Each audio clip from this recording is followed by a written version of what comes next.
Namaste. Welcome to my channel Priya's Voice.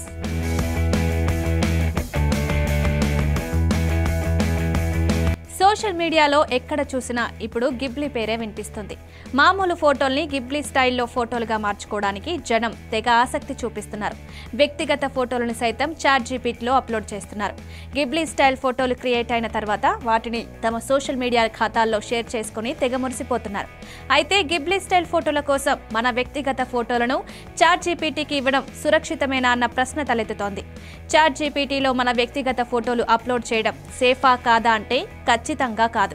దాని వెనక కారణాలు తెలిస్తే మీరు ఇంకోసారి ఫోటోలను చాట్‌జీపీటీలో అప్లోడ్ చేయరు.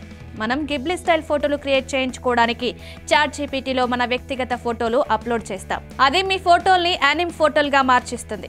ఇంతవరకు బాగానే ఉంది, కానీ అప్లోడ్ చేసిన ఫోటోల సంగతి ఏంటి? అక్కడే అసలు సమస్య దాగుంది. మనం అప్లోడ్ చేసిన ఫోటోల్ని చాట్‌జీపీటీ స్టోర్ చేసుకుంటుంది. వాటిని తర్వాత అవసరం వచ్చినప్పుడు వాడుకుంటుంది. ఎలా అంటే మీరే చాట్‌జీపీటీలోకి వెళ్ళి ఒక మంచి ఇండియన్ ఫ్యామిలీ ఫోటో క్రియేట్ చేయమని దానికి ప్రాంప్ట్ ఇచ్చారనుకోండి. అది తన దగ్గర ఉన్న ఫోటోలలోని మనుషుల ముఖాలను అటు ఇటు చేసి ఒక కొత్త ఫోటోను క్రియేట్ చేస్తుంది.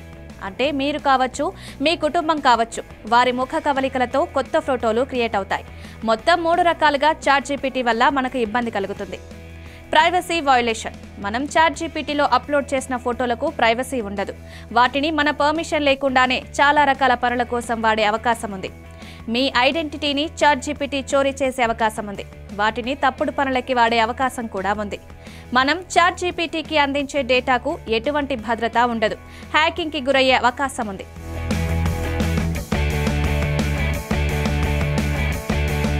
మరిన్ని వీడియోస్ కోసం సబ్స్క్రైబ్ చేసుకొని కిందున్న బెల్ ఐకాన్ని నొక్కండి. Thank you.